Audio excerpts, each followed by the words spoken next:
Hola, muy buenos días y bienvenidos a IPG Patsala de Español. Estamos en el módulo 2 del paper 11 que se titula Mariano José de Larra. Yo me llamo María Teresa Miramón Escribano y soy profesora visitante en la Universidad Jawaharlal Nehru de Nueva Delhi. En este capítulo vamos a aprender sobre la vida de Mariano José de Larra y cómo esta vida afectó en sus obras. Vamos a tener una breve idea sobre su estilo de escritura y vamos a echar un vistazo a sus artículos de costumbres más destacados y sus publicaciones. Mariano José de Larra nació el 24 de marzo de 1809 en Madrid. En aquella época, España estaba ocupada por el ejército de Napoleón. En 1813, después de la retirada de los franceses, su familia también tuvo que trasladarse a Francia a causa del resentimiento público generado contra su padre, quien había sido un notorio afrancesado. La familia pudo regresar a España en 1818, después de la amnistía decretada por Fernando VII. Larra ya tenía 9 años y su aprendizaje inicial en Francia había provocado el olvido de la lengua materna y como resultado hablaba francés en lugar de español. Estos factores le llevaron a sentirse como un extranjero en su propio país durante toda su vida. Siguió sus estudios en Madrid. Primero ingresó en el Colegio de San Antonio Abad de los Padres Escolapios y después su familia se trasladó a Navarra durante un año. Al volver, Larra empezó a estudiar en el Colegio Imperial de los Jesuitas. Estudió medicina en Madrid, pero no llegó a terminar la carrera. En 1825 ingresó en la Universidad de Valladolid para estudiar Derecho. En aquella época se enamoró de una mujer mucho mayor que él, para luego descubrir que esta mujer era la amante de su padre. Este acontecimiento afectó muy profundamente en su estado de ánimo. Dejó sus estudios en Valladolid y regresó a Madrid en 1827 y se volvió triste, melancólico y reflexivo. Formó parte de una tertulia romántica celebrada en el Parnasillo, formada por un grupo de jóvenes inquietos y disconformes, quienes quedaban en el Café del Príncipe. Era una de las tertulias más famosas del momento. En 1828 inició su publicación del Duende Satírico del Día, que era en forma de una serie de folletos. Escribió para la Revista Española durante 3 años y empezó una publicación llamada El Hombrecito Hablador en 1832, que duró un año. Además de la Revista Española, colaboró en otras publicaciones como El Correo de las Damas, El Observador, la Revista Mensajera, El Mundo y El Redactor General. Escribía bajo varios seudónimos como Fígaro, Duende, Bachiller o El Pobrecito Hablador.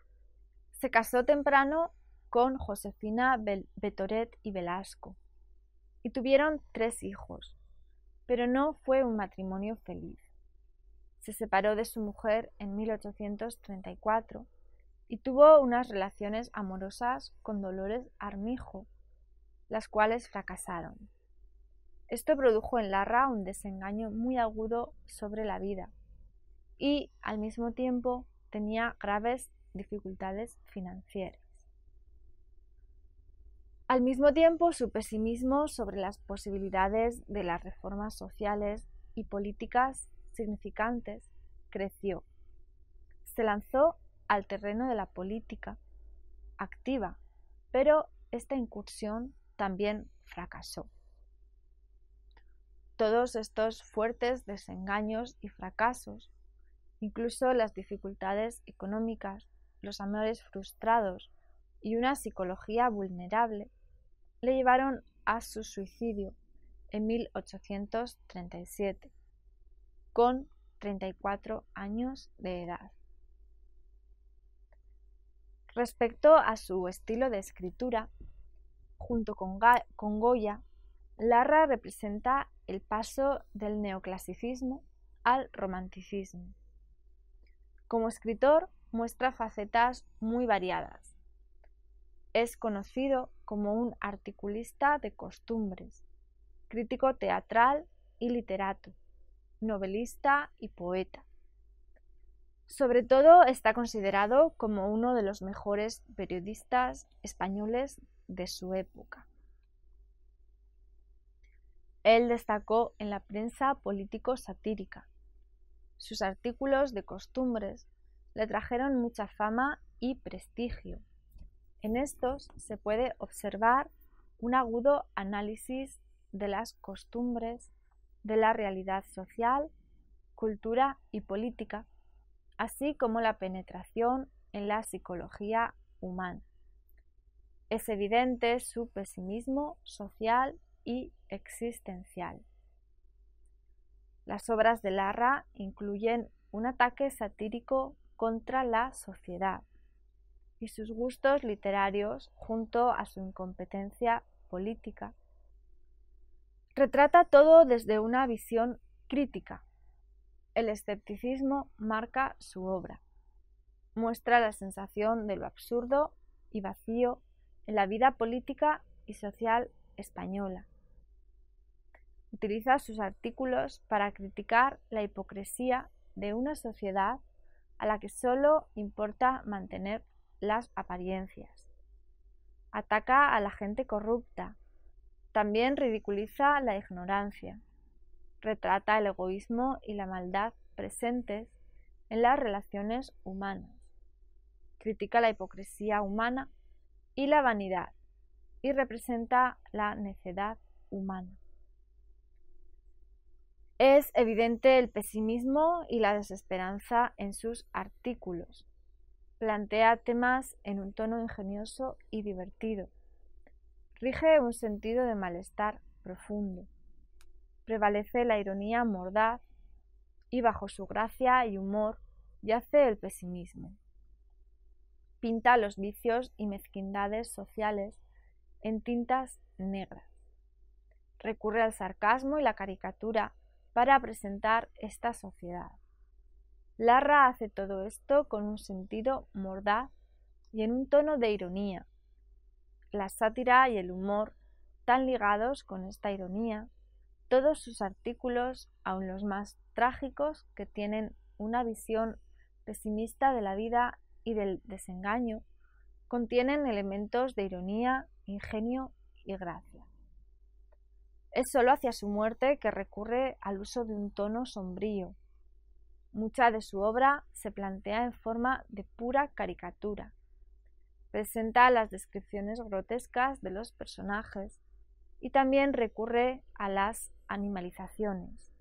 El costumbrismo español, como género literario, se manifestó sobre todo en el cuadro de costumbres o en el artículo de costumbres.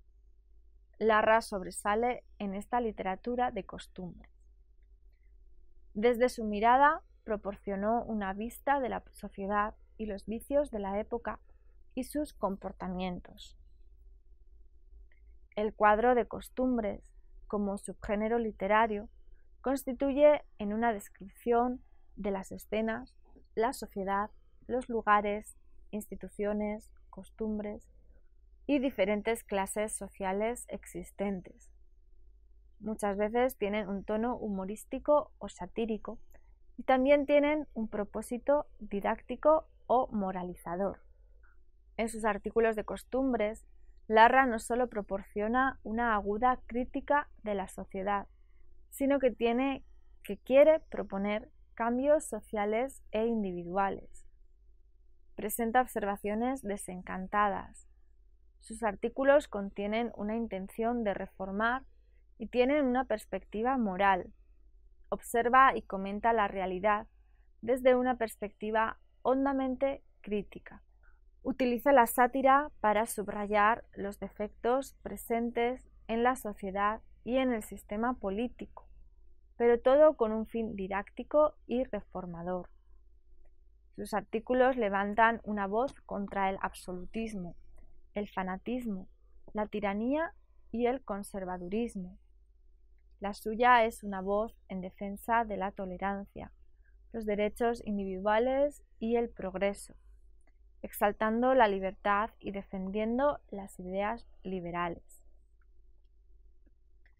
Retrata la sociedad española con el deseo de ver su regeneración y su incorporación a la modernidad europea. Observa a España a través de una perspectiva europeísta. A la mirada costumbrista añade una preocupación social renovadora. Ve la solución a los problemas de España a través de una perspectiva política liberal. Quería ocasionar una transformación tanto social como política y combatir los vicios de la sociedad. A través de su crítica de las tradiciones y costumbres del país, quiere despertar la conciencia de los españoles frente a los vicios que impiden el avance del país.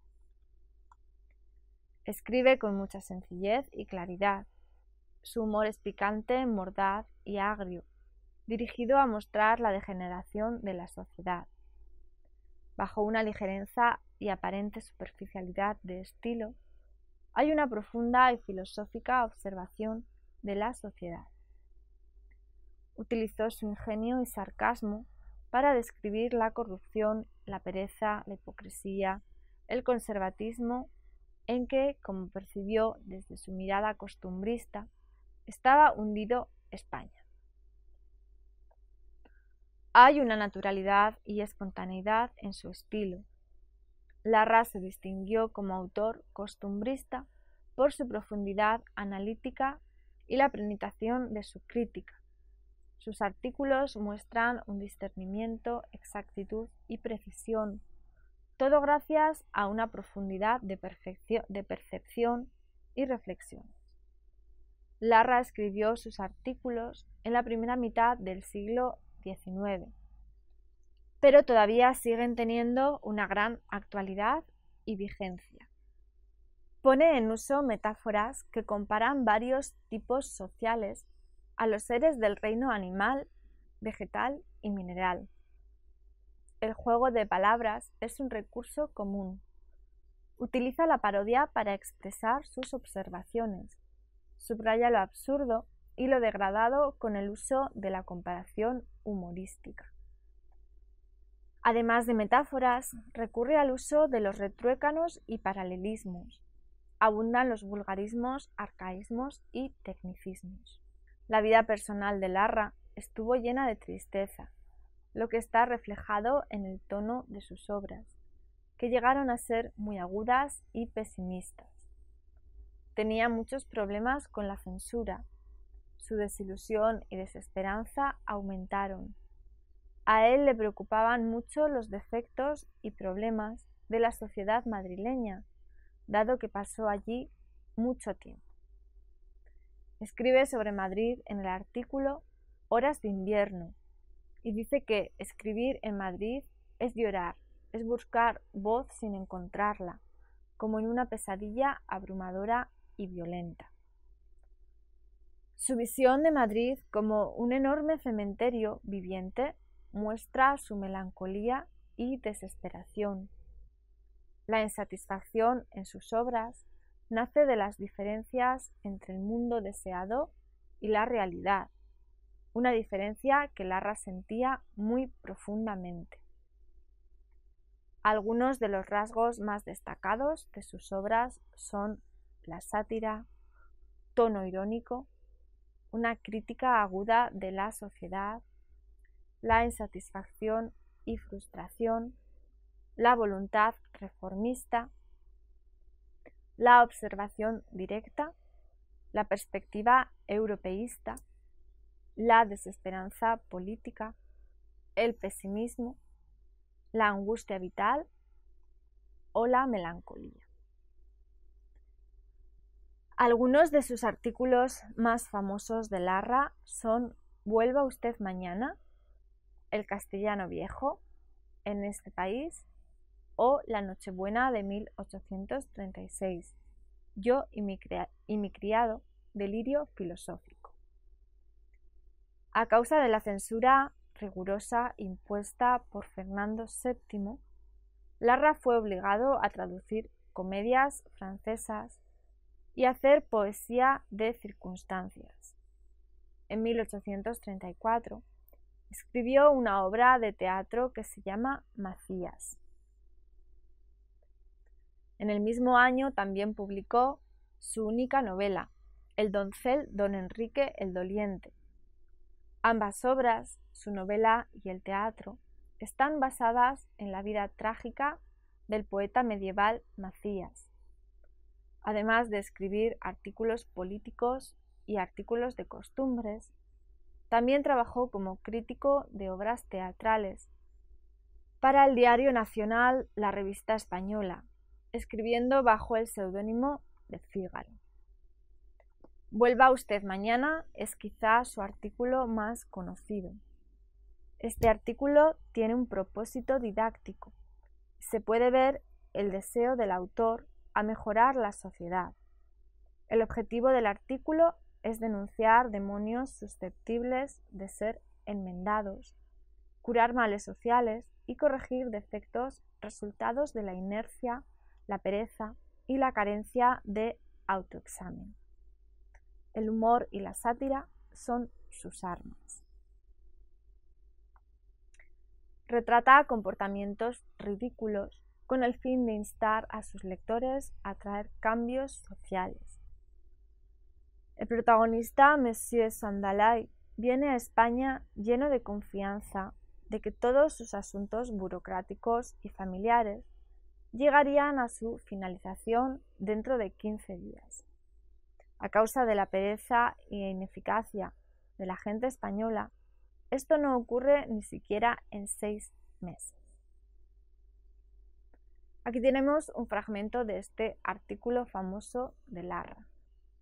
Dice así: «Amaneció al día siguiente y salimos entrambos a buscar un genealogista, lo cual solo se pudo hacer preguntando de amigo en amigo y de conocido en conocido. Encontrámosle por fin y el buen señor, aturdido de ver nuestra precipitación, declaró francamente que necesitaba tomarse algún tiempo. Instósele y por mucho favor nos dijo definitivamente que nos diéramos una vuelta por allí dentro de unos días. Sonreíme y marchámonos. Pasaron 3 días, fuimos. Vuelva usted mañana, nos respondió la criada, porque el señor no se ha levantado todavía. Vuelva usted mañana, nos dijo al día siguiente, porque el amo acaba de salir. Vuelva usted mañana, nos respondió al otro, porque el amo está durmiendo la siesta. Vuelva usted mañana, nos respondió al lunes siguiente, porque hoy ha ido a los toros. ¿Qué día, a qué hora se ve un español? Vímosle por fin, y vuelva usted mañana, nos dijo, porque se me ha olvidado. Vuelva usted mañana, porque no es tan limpio. A los 15 días ya estuvo, pero mi amigo le había pedido una noticia del apellido Díez, y él había entendido Díaz, y la noticia no servía. Esperando nuevas pruebas, nada dije a mi amigo, desesperado ya de dar jamás con sus abuelos. Es claro que faltando este principio no tuvieron lugar las reclamaciones. Para las proposiciones que acerca de varios establecimientos y empresas utilísimas pensaba hacer, había sido preciso buscar un traductor. Por los mismos pasos que el genealogista nos hizo pasar por el traductor, nos hizo lo mismo. De mañana en mañana nos llevó hasta el fin de mes. Averiguamos que necesitaba dinero diariamente para comer con la mayor urgencia. Sin embargo, nunca encontraba momento oportuno para trabajar. El escribiente hizo después otro tanto con las copias, sobrellenarlas de mentiras, porque un escribiente que sepa escribir no le hay en este país. No paró aquí. Un sastre tardó 20 días en hacerle un frac, que le había mandado llevarle en 24 horas. El zapatero le obligó con su tardanza a comprar botas hechas. La planchadora necesitó 15 días para plancharle una camisola, y el sombrerero, a quien le había enviado su sombrero a variar el ala, le tuvo 2 días con la cabeza al aire y sin salir de casa. Sus conocidos y amigos no le asistían a una sola cita, ni avisaban cuando faltaban, ni respondían a sus esquelas. ¡Qué formalidad y qué exactitud! ¿Qué os parece de esta tierra, Monsieur Saint-Delay?, le dije al llegar a estas pruebas. Me parece que son hombres singulares. Pues así son todos, no comerán por no llevar comida a la boca. Presentóse con todo, yendo y viniendo días, una proposición de mejoras para un ramo que no citaré, quedando recomendada eficacísimamente. A los 4 días volvimos a saber el éxito de nuestra pretensión. Vuelva usted mañana, nos dijo el portero. El oficial de la mesa no ha venido hoy. Grande causa le habrá detenido, dije yo entre mí. Fuímonos a dar un paseo y nos encontramos. ¡Qué casualidad! Al oficial de la mesa en el retiro, ocupadísimo en dar una vuelta con su señora al hermoso sol de los inviernos claros de Madrid. Martes era el día siguiente y nos dijo el portero: vuelva usted mañana, porque el señor oficial de la mesa no da audiencia hoy. Grandes negocios habrán cargado sobre él, dije yo. Como soy el diablo y aún he sido duende, busqué ocasión de echar una ojeada por el agujero de una cerradura. Su señoría estaba echando un cigarro en el brasero y con una charada del correo entre las manos que debía costar trabajo aceptar. A diferencia de Vuelva usted mañana, en la cual la sátira contiene una energía positiva, se puede ver una transición del humor satírico a la ironía absoluta de su artículo, La Nochebuena de 1836, Yo y mi criado, delirio filosófico, escrito solo 2 meses antes de su suicidio. Detrás de su habitual ironía hay un hondo pesimismo y una desesperanza. En este artículo compara sus artículos no acabados con cadáveres y dice que cada artículo entierra una esperanza o una ilusión. Es evidente su dolor de vivir y este artículo emana un escepticismo radical. Utiliza un tono muy amargo que refleja el pesimismo penetrante. En el siguiente fragmento del artículo se puede ver claramente la desesperanza y el pesimismo hondo. Dice así: 2 ojos brillaban como 2 llamas fatídicas enfrente de mí. No sé por qué misterio mi criado encontró entonces y de repente voz y palabras, y habló y raciocinó. Misterios más raros se han visto acreditados. Los fabulistas hacen hablar a los animales. ¿Por qué no he de hacer yo hablar a mi criado? Oradores conozco yo de quienes hace algún tiempo no hubiera hecho una pintura más favorable que de mi Astur, y que han roto, sin embargo, a hablar, y se los oye el mundo y se los escucha, y nadie se admira. En fin, yo cuento un hecho, tal que me ha pasado. Yo no escribo para los que dudan de mi veracidad. El que no quiera creerme, puedo doblar la hoja. Eso se ahorrará tal vez de fastidio. Pero una voz salió de mi criado y entre ella y la mía se estableció el siguiente diálogo. Lástima, dijo la voz, repitiendo mi piadosa exclamación. ¿Y por qué me has de tener lástima, escritor? Yo a ti ya lo entiendo. ¿Tú a mí? Pregunté sobrecogido, ya por un terror supersticioso. Y es que la voz empezaba a decir la verdad. Escucha, tú vienes triste como de costumbre. Yo estoy más alegre que suelo. ¿Por qué ese color pálido, ese rostro deshecho, esas hondas y verdes ojeras que ilumino con mi luz al abrirse todas las noches? ¿Por qué esa distracción constante y esas palabras vagas e interrumpidas de que sorprendo todos los días fragmentos errantes sobre tus labios?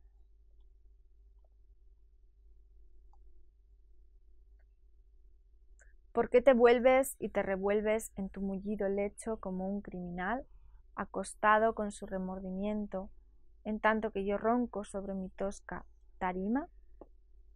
¿Quién debe tener lástima a quién? No pareces criminal, la justicia no te pretende al menos.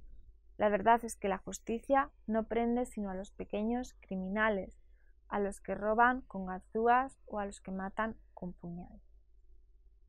Este es el tono de esta obra que escribió antes de su muerte. Como periodista, se enfrentó con muchos problemas con la censura oficial y luchó en defensa de la libertad de expresión. En 1828, Larra sacó su propia publicación titulada El duende satírico del día y escribió bajo el seudónimo del Duende. Esta publicación solo duró unos meses. Había publicado una serie de 5 cuadernos antes de enfrentar problemas con la censura. Esta seguía la línea de las revistas que habían surgido en Inglaterra a comienzos del siglo XVIII, como The Spectator.